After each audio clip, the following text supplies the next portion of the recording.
Mais en tout cas, il voit tout le monde. Ok.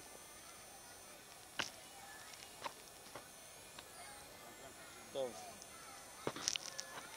tu attends, je viens là-bas et puis...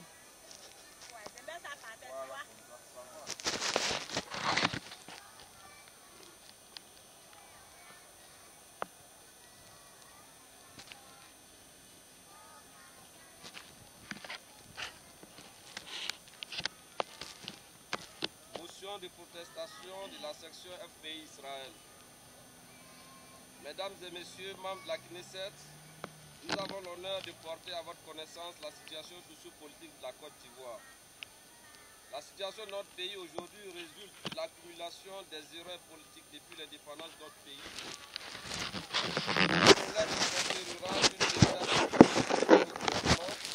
La gestion de la Côte d'Ivoire comme un royaume par le premier président Oued, et surtout la question de la succession au trône. Ces problèmes se sont accrus après la mort de Félix Houphouët-Boigny. La succession a mis aux prises 3 fils admissibles au pouvoir, à savoir Bédié, Gueye et Ouattara.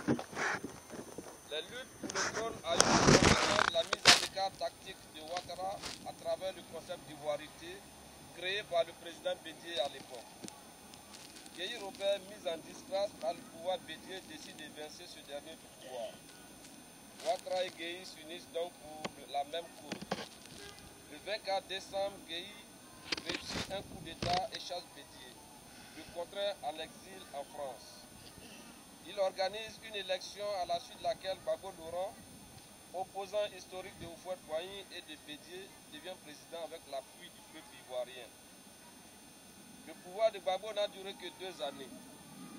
Ouattara et Gueye n'ayant pas pu digérer que le pouvoir tant convoité leur échappe, Ouattara eut l'appui de la France et finance une rébellion avec l'assistance de son parrain Compaoré du Burkina Faso.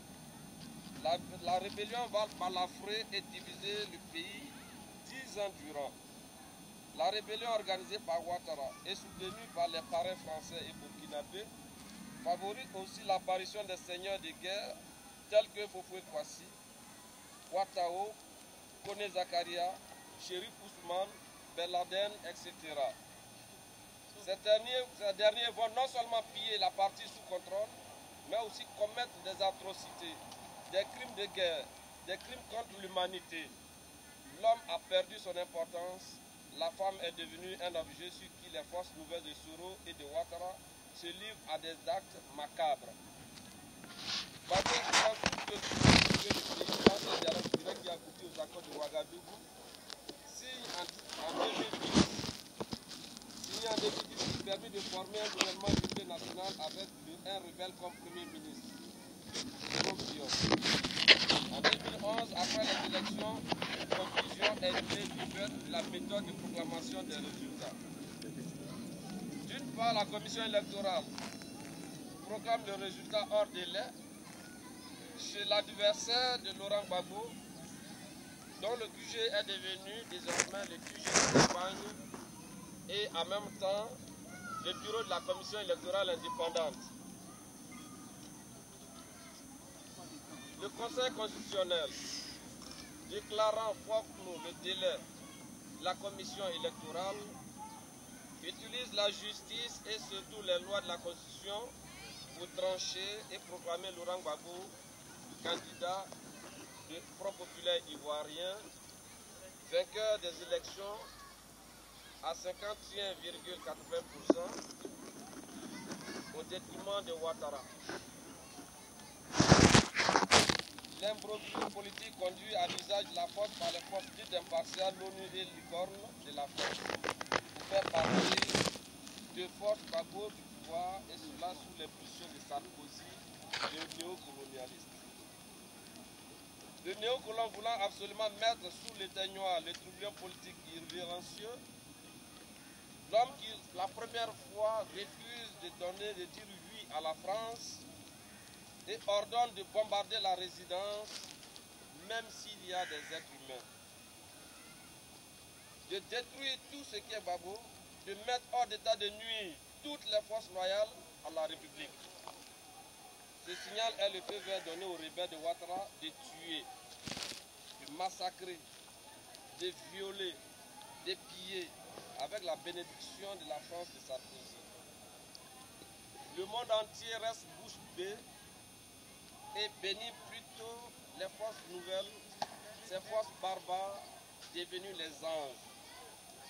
Le procureur de la République, le procureur de la Cour pénale internationale au Campo, encore un sous-officier de Sarkozy, accuse plutôt Laurent Gbagbo d'être un criminel et ferme les yeux sur toutes les atrocités de ces seigneurs de guerre dont l'être humain peut être détruit selon leur volonté. Aujourd'hui, le pays est sous tutelle de ces forces du mal et pour le mal. Le totalitarisme de Draman Ouattara est en marche. Tous les pouvoirs sont concentrés dans ses mains. Il est devenu le tout-puissant, peut-être même au-dessus de Dieu. Il se croit tout permis. L'opposition n'a pas le droit d'exister. La liberté de presse dissoute. La justice est une justice de vainqueurs. Et le slogan de la gouvernance est le rattrapage ethnique, c'est-à-dire seules les personnes issues du Nord ou portant des noms, des patronymes nordiques peuvent être nommés au haut poste de l'État. Nous, membres de la section FPI Israël, demandons premièrement que vous attirez l'attention, chères autorités, des nouvelles autorités ivoiriennes face à cette situation politique réelle pour qu'une réconciliation ait lieu. Demandons qu'un effort soit fait pour la libération des opposants et des journalistes emprisonnés. Demandons d'arrêter la justice de vainqueurs et traduire les bourreaux des deux camps en justice s'il le faut. L'arrêt des spoliations des terres de l'Ouest. L'Ivoirien n'a plus de place à l'Ouest, c'est plutôt les étrangers venus du Burkina Faso, du Mali et du Niger qui sont devenus les nouveaux propriétaires. Demandons l'arrêt immédiat de la traque des Probaboka, être opposant aujourd'hui en Côte d'Ivoire. Opposant démocratique ne signifie pas être ennemi.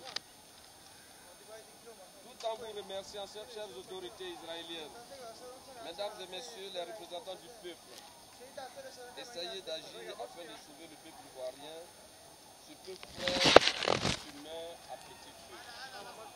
Fait à Tel Aviv le 17 juin 2012.